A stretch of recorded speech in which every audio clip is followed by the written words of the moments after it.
So you are here by divine appointment. Thank you for being here. From my heart to the heart sitting next to you. You keep this alive and on fire. So I am getting ready to go on my summer sabbatical. And I had a dream. I don't know if it was last night or just recently, but I had a dream. And in my dream, the ministry, just like the youth, keeps growing and growing. And I said in the beginning when we talked about when we're going to reopen the youth, I said, I know it seems simple and that we could just open the door and, a handful of kids will come. But here's what I know. A lot of kids are going to come, so we need to be ready. Because we had about 45 kids a Sunday before, our latest fiascos in the world. And now we're halfway practically back up there again, which is just fabulous. But I had this dream, and in the dream I went away a little bit for my summer sabbatical. And the seats kept filling, and I woke up and I saw it, and I was like, now this is from a minister's, I was like, oh, we're going to have another service.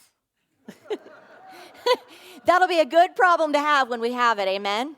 And especially for those of you that want a contemplative service, because when we get to that place, we'll be starting another service, and the service will be a contemplative service. So get excited for that, get ready for that. But I am just honored to be part of a spiritual community that knows itself. I am honored to be part of a spiritual community that's authentic. And what that means to me is that you can bring your whole self here. You don't just bring your Sunday self. You don't just put on your Sunday best. You bring your entire authentic self. What I appreciate about this spiritual community is that people know who they are here, and they come together to support each other.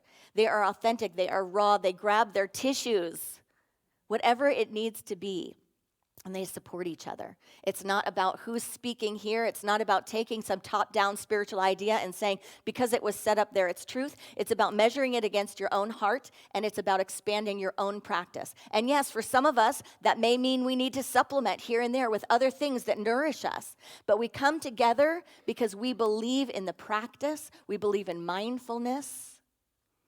And we are creating a difference in our lives and in this world.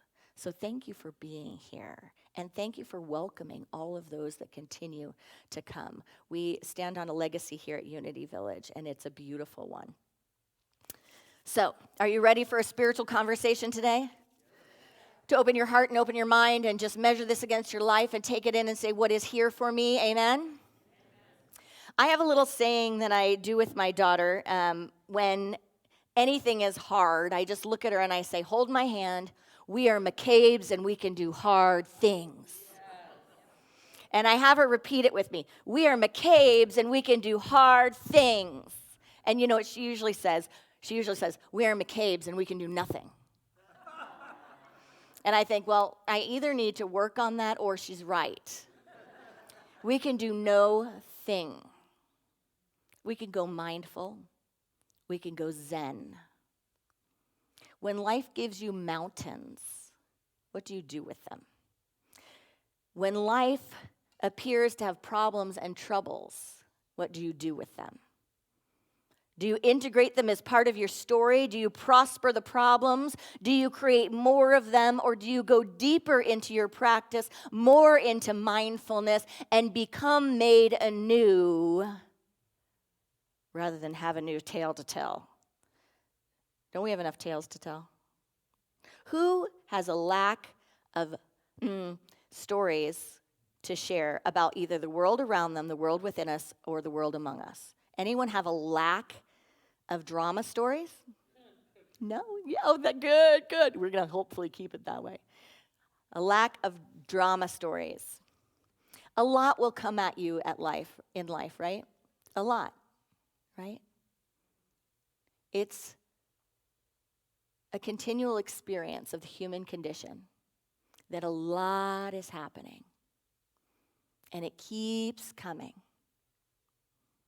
And we can either make mountains out of mountains, make mountains out of molehills, or we can choose mindfulness.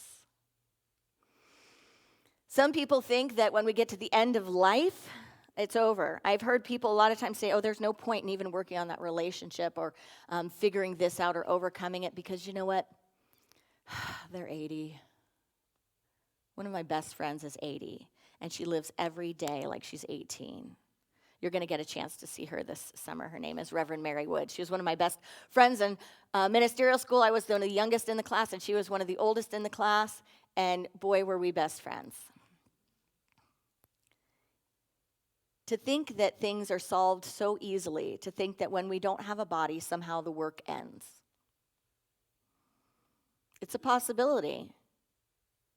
But try on the idea of consciousness. That we are not created or destroyed. We are energy, and we are energy in motion.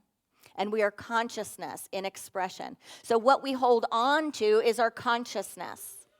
So why not work on it in every moment of our lives? Why not wake up to the now moment? We all have experiences in life, but our life is about how we live it. I have a beloved couple, and they're fine with me sharing this, but because you know them, but they're Aisha and Mark, and they're out on a little vacation before my sabbatical, so they're out on a little birthday vacation. Mark runs the office at Unity Village Chapel, and Aisha runs the youth and family ministry.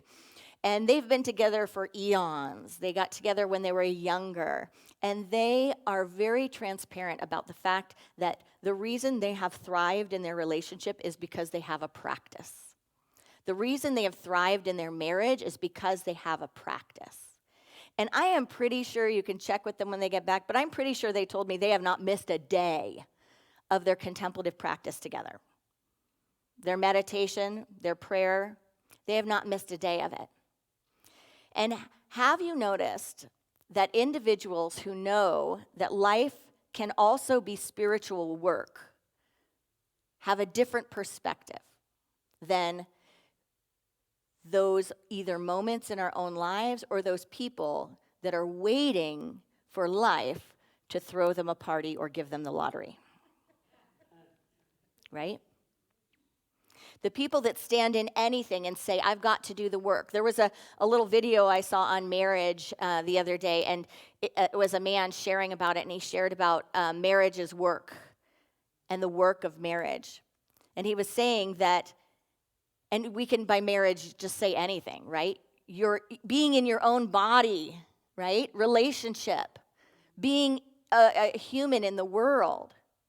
It's work, and it's work when we work it. It doesn't have to be so terrible, and it doesn't have to be so awful, but when we don't work it, then it works us over, doesn't it? It works us over. But so many times we just want this easy road. We want to just go, no, I just want it all to work for me. Well, it works for you when you work it. And relationships are work. It is the work, and that's the gift. I always say in the human condition, we grow all over each other. And it can be yucky and it can be ugly. But think of the power experiences in your life.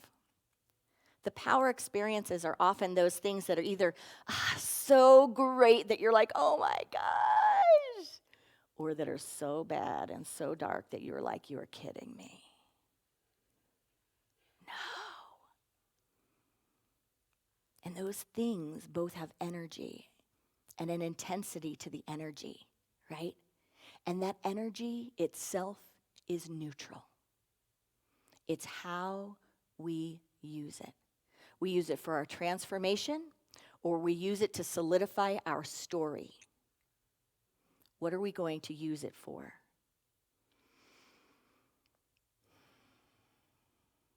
Some of us, and probably all of us to some degree, have a spiritual practice that either feels real and we experience as real, or sometimes feels flat.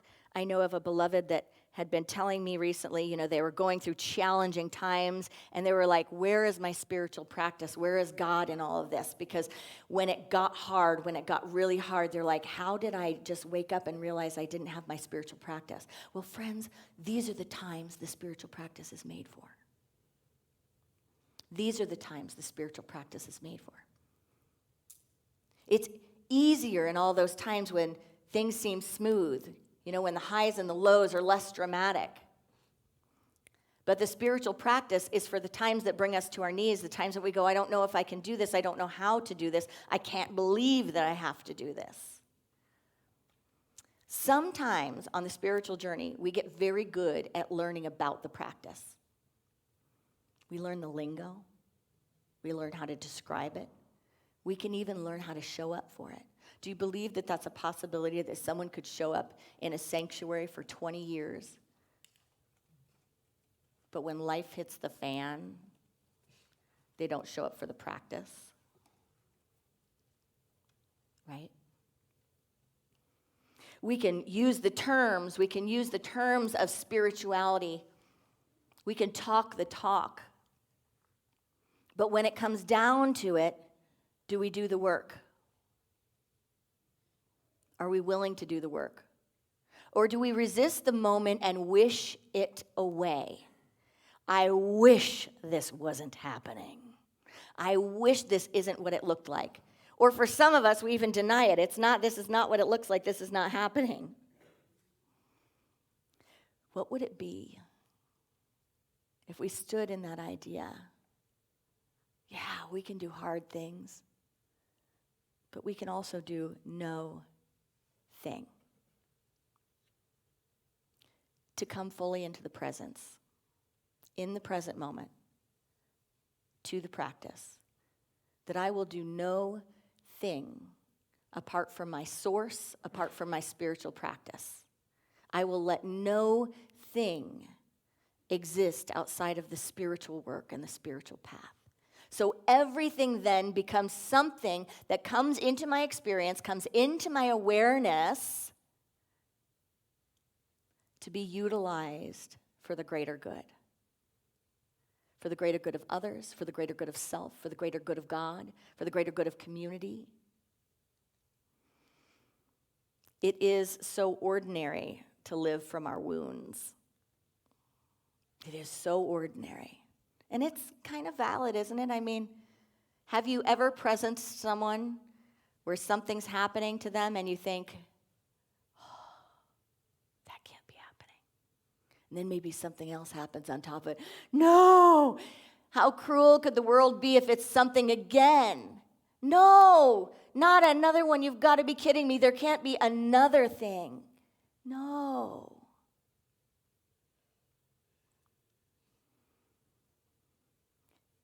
We can live from our wounds, and we can rehearse the idea of a practice. But it's only when we're faced with life that we ourselves get to step in the true transformative power of a practice, or we get to create more stories. We get to recirculate and recycle more pain and suffering. We get to dive more into the illusion of separation, the illusion of discord. We get to be tempted in this world to step out of things and step out of our light and our integrity, to lie, to cheat, to whatever it is, to manipulate everything outside of us so that hopefully inside of us we can be okay. A lot of times when the work arises, we flee. We project rather than saying, there it is. This is it. Here it is. Bring it on. Ugh. Bring it on? Ugh. What would we have to stand in if we were to actually say, bring it on? No thing of the world, that's for sure. No thing of the ego, the mind, the separate sense of self. No thing of the story, that's for sure. A lot of times in life, in our own beings, and we see it around us, we play lip service to the spiritual practice. You can see it in the Christian that believes in Jesus and then condemns their neighbor. You can see it in the Holy One, the saint or the sage that says everyone else is going to hell except for those people that practice exactly the way I do. You can see it in the experiences that our society builds up of saying, if you don't love the way I do, think the way I do, live the way I do, you are somehow out of the grace of God, forgetting that God is all of it. God makes all of it, so we all have our own journey into peace, mindfulness, awakening, enlightenment, all of it. and that my practice is the practice. You know how to tell whether someone is really engaging in the practice? They have more spaciousness for other people on the journey and for their growing edges, for their learning, for the little things that are different. Like, that doesn't nurture me, but I'm glad that it nurtures you.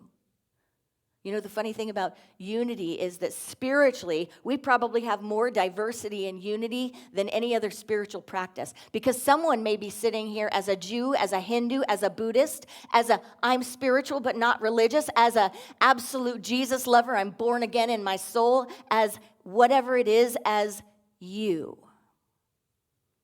And you know what? There's enough security and enough peace and enough confidence in that you say to the person sitting next to you, I'm glad we're nourished here together, and I'm glad that your heart is opening and you're listening and you're going directly to headquarters.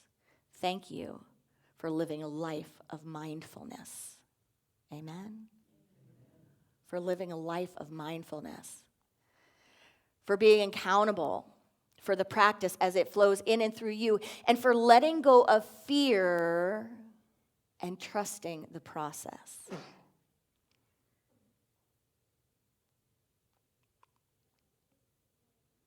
When the practice is an idea rather than a full experience, we get very good at talking the talk. But what happens is you see people as time go by, and you see that rather than living more freely, they fail to do their forgiveness work.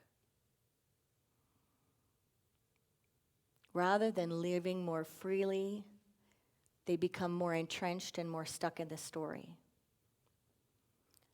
Rather than living more freely,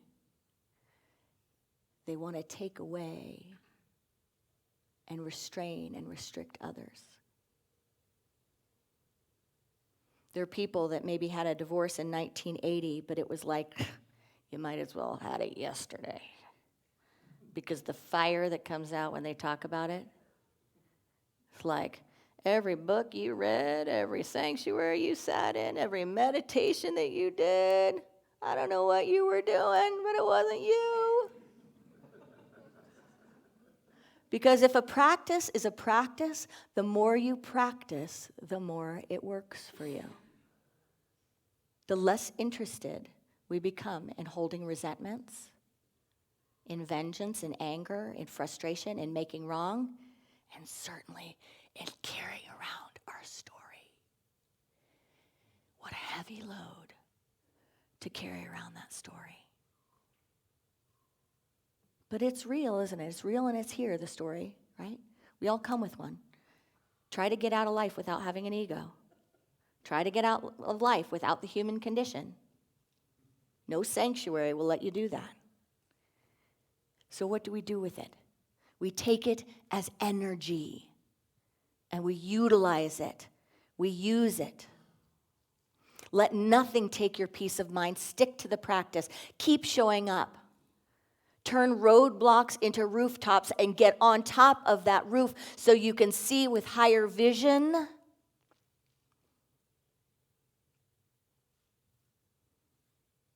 Show up as you, authentically. Ground yourself, deepen yourself. Who am I even in this? How can I show up as my authentic self? How can I show up in integrity, even in this? Rather than what is ordinary, and fine, it's ordinary, but we're not here to be ordinary, we're here to be extraordinary. So rather than showing up and saying, I'm going to let this circumstance dictate who I become and how I respond, how I show up. No, you get more grounded in your practice. Who am I? I'm a McCabe, and I can do anything. Who am I? Even in this, I will show up in my integrity. Even in this, I will show up in my practice. Be impeccable with your word. What we have is our word. Can we stand in it? Can we bring it to each experience, each moment? The difference that we can see when our practice is real rather than an idea is that it gets us through the tough things. Someone holding on to the past and holding on to problems and holding on to the story, well, they go through tough things and then they're the same person after it. The illusion is it may be gone. Everyone knows in recovery communities, right? Has anyone ever met a dry alcoholic? Same kind of thing, no bottle. Right? Just stepping apart from the substance, sure, it does wonders, but it does not heal the story. The pain is still there, the dysfunction is still there, the discord is still there until we work the practice. We cycle through the same things. We escalate. We miss the opportunity. We project it and it just slides into another area of life. It's like water in a hose. It'll just go somewhere. If the pressure's building, it's going to find somewhere to go until we say, well, there's a mountain. Let's put on our hiking shoes. We are McCabe's and we can do strong, hard things. Bring it on. Can we say that to ourselves? Even if we're quivering with fear, even if we don't want it and we want to send it back into the nothingness from which it came, can we say, I must be ready for this. I must be prepared for this. I must have a practice strong enough for even this. When we don't do that, what happens when these things come, we take that mountain and we start just hurling rocks. We might be banging our own head with the rocks, we're throwing them at other people, or we're just circling around the mountain, singing the mountain song. We become more fear-filled. We become more aggressive. We become more attacking. We get stuck in black and white thinking, my way is the right way. And what's even trickier is sometimes we become enablers. We don't even see it. We enable ourselves or we enable other people. And that causes harm. But we're not here on this planet in this time and space to cause harm. The master teacher taught us that we're here to cause healing. We're here to be about our wholeness. We're here to resurrect ourselves. We're here to spread light and share light and be the light. But if we don't work through our own darkness, we don't get to the light. It's still there.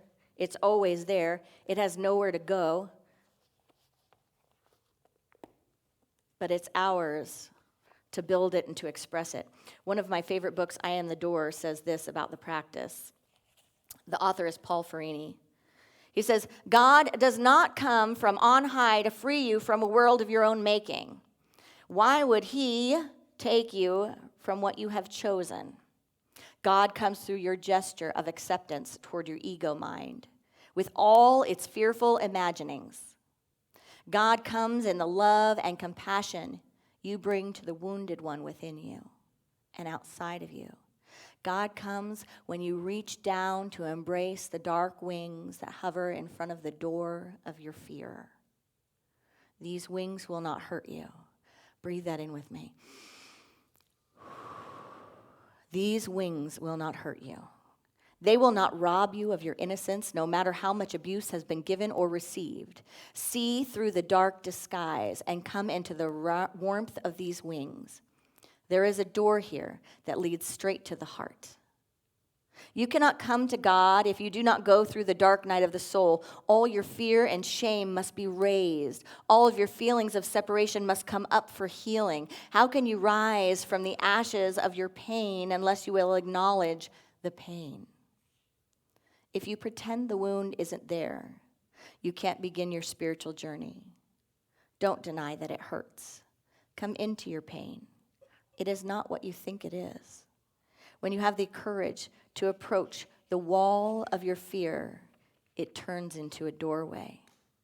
Come through this door. I am waiting for you on the other side. Come through this door. I am waiting for you on the other side.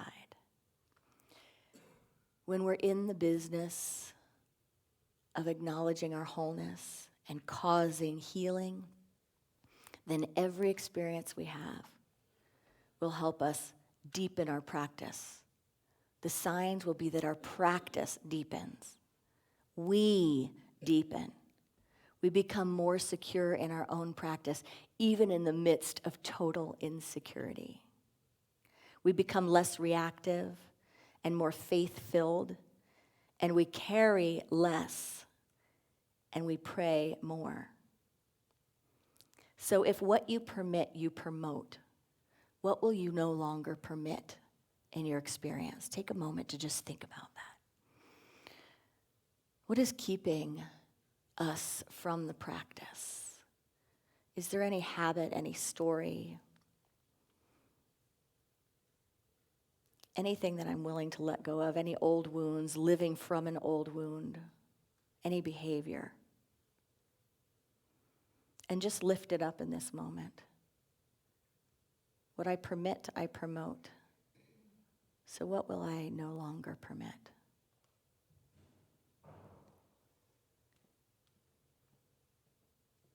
If I don't want to live from my old wound and I don't want to build on to that mountain. And now just give that thing the light touch. Just say, I see you. I see you. And let these words of Eric Butterworth in Life is for Living be spoken to that release. You can let God's miracle of abundance be wrought through you. There is no absence of God in the universe, and there is no shortage in God. God is substance, and substance is omnipresent. Whether or not, as humans, we provide the consciousness through which it may manifest. You are an individualized expression of God. Your true business is the express business. Let life be made full in you. Life is for living. Marianne Williamson, in a talk that I heard her do a long time ago, and I remember this was kind of like earlier in my life, and I remember really listening and going, oh, get ready. She said that what she's noticed as she's aged spiritually and physically, what she's noticed is that life gives you a second try, a second round. That everything we are faced with in our beginning years, in the first half of our life, every paradigm, everything that has been permitted to be in our field for healing, we get another chance. And she said, watch for it. Watch for the same story to repeat itself with different characters. Watch for the same limitation, the same struggle. Watch for it to come around again. And be ready to do it differently the second time. Be ready to engage in the practice. Be ready to say, bring it on, rather than get out of here, I won't look at you.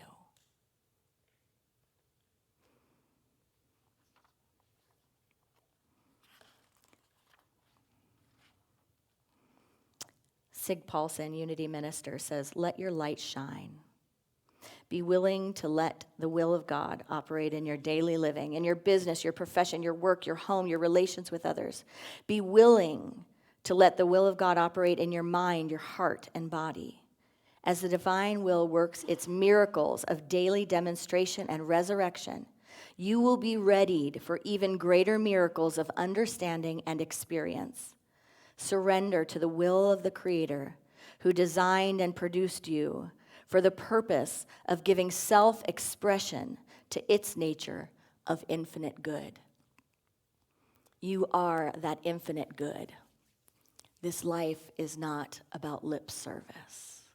It's about the practice. Namaste.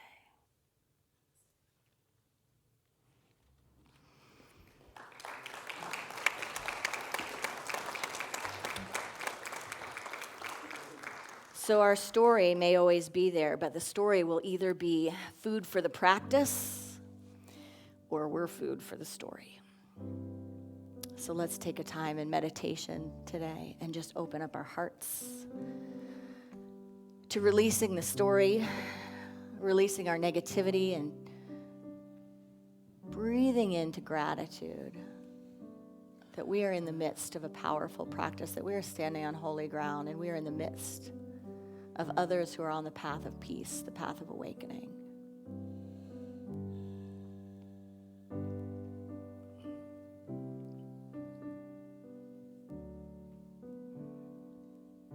Give me this day my daily bread.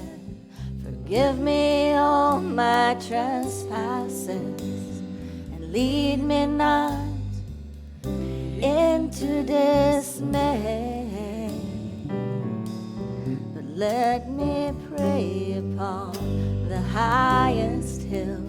Let me know the beauty of thy will, and from it let me not stray, but deliver me from negativity. Baptize me in your majesty. Christen me with the love that is free. Thy kingdom come, thy will be done. When I realize that we are one, and only with these eyes do I see. Thy word is heard from mountains high, valleys low through summer skies, in lands of war and lands where there is peace.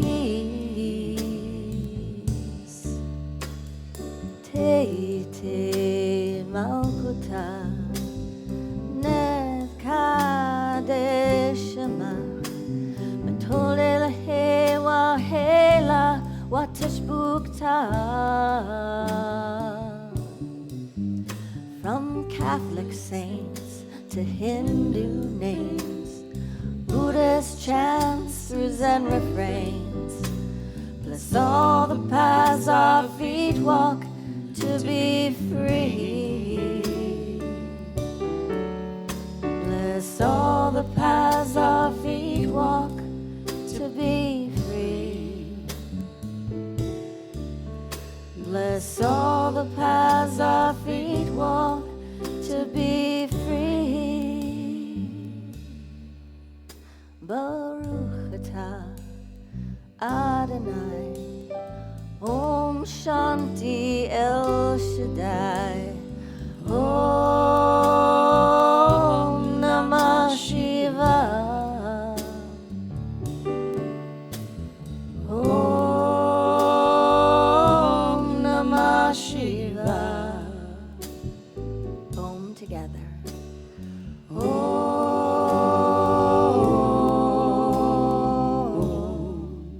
Two more times. Om.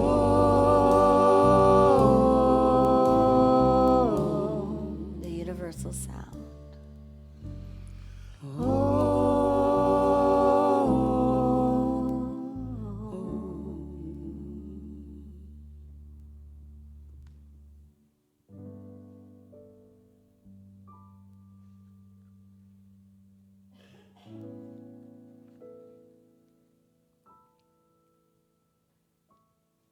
Breathing into this sacred space.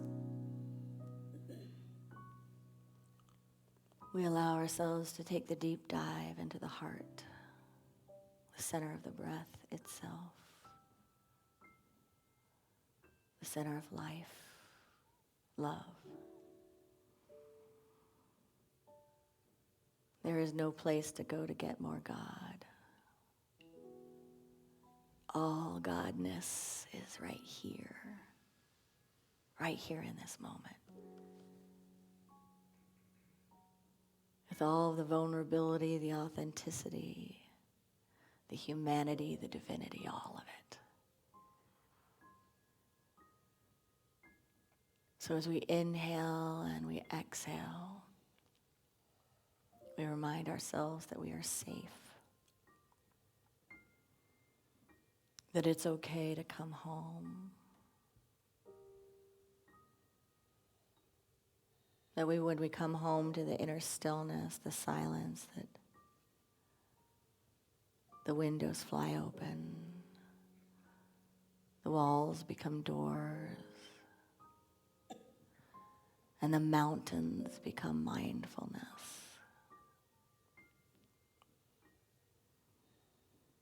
Inhaling and exhaling, we acknowledge what the silence holds. We're grateful for the power of the practice. And we breathe into the fullness of this moment.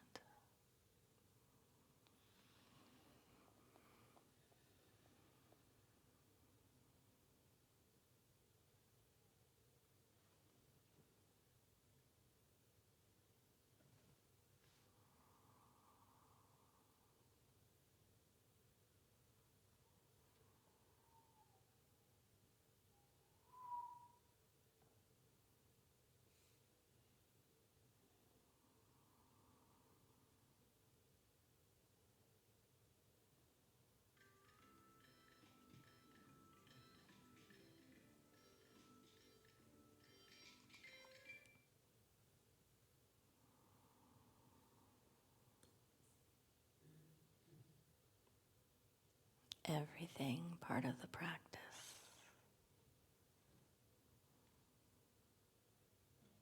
No thing is exempt.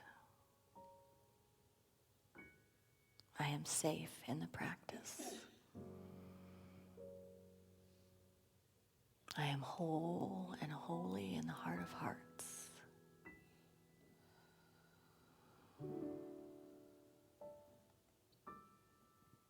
I am a unique, unrepeatable expression of the divine.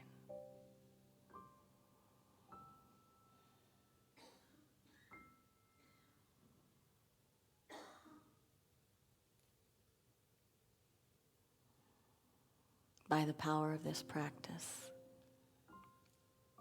may all beings have freedom from suffering and the causes of suffering.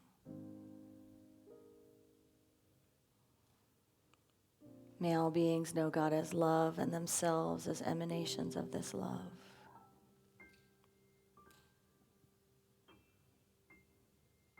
May all beings know they are born blessed and here to be a blessing. And so it is. Namaste.